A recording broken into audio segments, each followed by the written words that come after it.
है वो एक सेलिब्रेशन प्रोग्राम है ग्वालियर के अंदर, जिसे मुझे भी निमंत्रण दिया है उसने, लेकिन मैं जा नहीं पाऊंगा, मेरा थोड़ा शेड्यूल बिजी है। कह रहा है सर ये सब जो है आप लोगों की कहीं ना कहीं अच्छी बात है, तो कितनी खुशी होती है। इंसान वो है जो किसी के काम आ सके, ठीक है, किसी का भला कर सके, किसी की जिंदगी में कुछ खुशी को ऐड कर सके। नहीं तो इंसान और जानवर में क्या फर्क है? भाई जानवर भी पेट भर रहा है और हम भी भर रहे हैं, तो क्या फर्क है बताइए? हाथी, शेर, चीता, व्हेल, मछली, ठीक है, देखा कि काम करते हुए? ये करते हैं कोई काम? नहीं करते, लेकिन इनका पेट भी बढ़ता नहीं बढ़ता है, और हम भी अपना पेट भरते हैं। क्यों? क्योंकि हमें अपनी ही जिम्मेदारियों से फुर्सत नहीं मिल रही है, तो हम पड़ोसी का क्या देखेंगे और दीन दुखी के बारे में क्या सोचेंगे जब हमें अपना ही नहीं होता, ठीक है? भूखा किसी दूसरे को क्या खाना खिला सकता है जब वो खुद भूखा है? तो किसी और की मदद कौन कर सकता है? जो सक्षम होगा, ठीक है, जो भाई उस लायक होगा वही तो दूसरे की मदद कर सकता है। तो अगर आपको लोगों की मदद करना है, अगर आपको लोगों की सहायता करनी है, लोगों की जिंदगियों को बदलना है, लोगों के दीन दुखियों के अगर काम आना है, तो क्या करना चाहिए आपको? एक सिस्टम है आपके पास, एक माध्यम है आपके पास। क्या माध्यम? ये आपसे। मुझे बड़ी खुशी होती है जब लोगों की जिंदगियां बदलती हैं, जब लोग आकर ये कहते हैं कि सर आपकी प्रेरणा से हम जो है सफल हुए आपसे बिजनेस में, तो बड़ी खुशी होती है ना। और अभी मुझे लगता है कि अभी तो ये बस शुरुआत है, ठीक है, लाखों नहीं करोड़ों लोगों की जिंदगियों को हम बदलना चाहते हैं और उनको आगे उनकी लाइफ में हम कुछ खुशियों के पल भरना चाहते हैं। और ये सब लोग सब कैसे होगा? आप लोगों के सहयोग से हो सकेगा। बस मैं इतना कहूँगा कि आप आरसीएम को 100% करना शुरू कर दीजिए और इधर उधर किसी के बहकावे में मत आइए, क्योंकि इंडिया के अंदर अगर कोई एथिकल कंपनी है, कोई डायरेक्ट सेलिंग कंपनी जो बिल्कुल गवर्नमेंट की गाइडलाइंस के अकॉर्डिंग काम कर रही है और आम जनता की जरूरतों के हिसाब से काम कर रही है, मूलभूत आवश्यकताओं पे अगर कोई काम कर रही है, उस कंपनी का नाम है आरसीएम, ठीक है। इससे बढ़िया कोई कुछ है नहीं तो लोग नए नए तरीके लेकर आते हैं, नए नए सिस्टम को लेके आते हैं, नए नए लोगों को बेवकूफ़ बनाने का तरीका लेकर आते हैं। हमें इन तरीकों से सावधान रहने की जरूरत है। और एक लास्ट में एक मैं फॉर्मूला आप लोग मैं बताना चाहता हूँ जो इस बिजनेस में हम सब लोगों के लिए एप्लीकेबल है, और ये फॉर्मूला है KISS, ठीक है। ये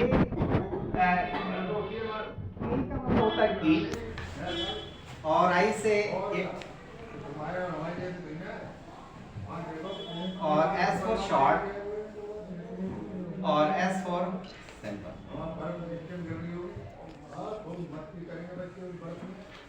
देखिए ये फॉर्मूला जो है बहुत ही काम का फॉर्मूला है, और ये आरसीएम बिजनेस में हम इसको फॉलो करते हैं, खासतौर से मैं इसको फॉलो करता हूँ। हमेशा कोशिश ये करनी चाहिए कि keep it short and simple, ठीक है। हमें जो भी चीजें हम बता रहे हैं, है ना, उसको कोशिश ये करना चाहिए कि शॉर्ट में, है ना, उसको हम जितना समराइज कर सकें। क्योंकि देखिए जो पुराने लोग को तो आप चाहे कुछ भी कितना भी टाइम लगा दें, उनसे कोई फर्क नहीं पड़ता है ना, वो तो हैबिचुअल हो गए हैं। लेकिन जो नए लोग होते हैं ना, नए लोगों के पास इतना टाइम नहीं होता है, बहुत लंबी चौड़ी अगर हम बात कर रहे हैं तो उसके लिए उनके पास समय नहीं होता है, और वो समय क्या, और वो उसको ग्रहण भी नहीं कर सकते हैं ना, उसको उतार भी नहीं सकते अपने अंदर, है ना। किसी चीज को अगर दें तो ओवरडोज दे देंगे तो क्या होगा, ओवरडोज का साइड इफेक्ट हो जाएगा, है ना। तो हमें कोशिश ये करनी चाहिए कि हम जब भी हम कहीं चाहे कोई होम मीटिंग ले रहे हों, चाहे ग्रुप मीटिंग ले रहे हों, चाहे हम कोई सेमिनार ले रहे हो, तो उसमें कोशिश ये करनी चाहिए कि जहाँ तक संभव हो सके हमें अपनी बातों को शॉर्ट और सिंपल तरीके से पेश करना है। क्या करना है? शॉर्ट में और सिंपल तरीके से। वो एक आपने कहावत सुना होगा ना कि गागर में सागर उड़ेलने वाली बात होनी चाहिए, है ना? ये कला है ना? ये सबके बस की बात नहीं है। सागर को गागर में, है ना? गागर कितना छोटा सा होता है, सुराही, है ना? और सागर समुंदर, उसको समुद्र को आपको किसमें डालना है? गागर में डालना है, सुराही में डालना है।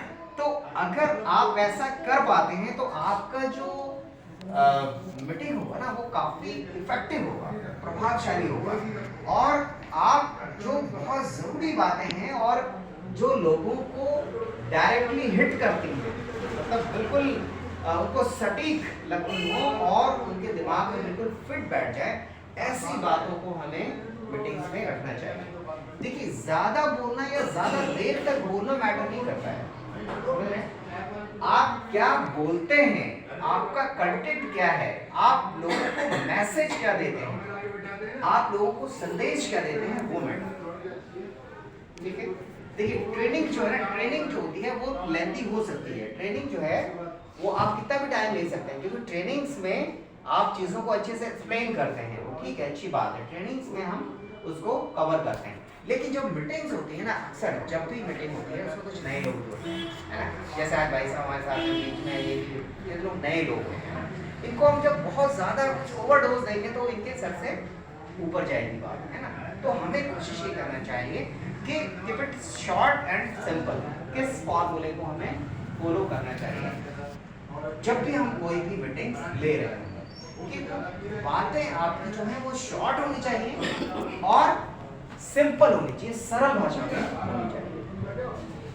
भाषा शैली वो इस्तेमाल करें आप जो आम लोगों की भाषा शैली हो, जो आम लोगों को समझ में आती हो, उनके अंदर वो बातें उतर जाएं।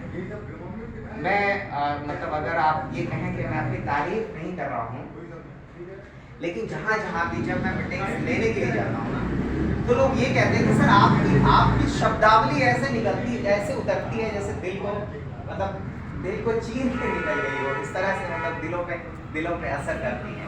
तो ये चीज़ें होनी चाहिए, ये कला है, ये आर्ट है, ये हमें भी क्या करना चाहिए, हमें सीखना चाहिए। एक अच्छे लीडर की एक पहचान, अच्छे लीडर की सबसे बड़ी विशेषता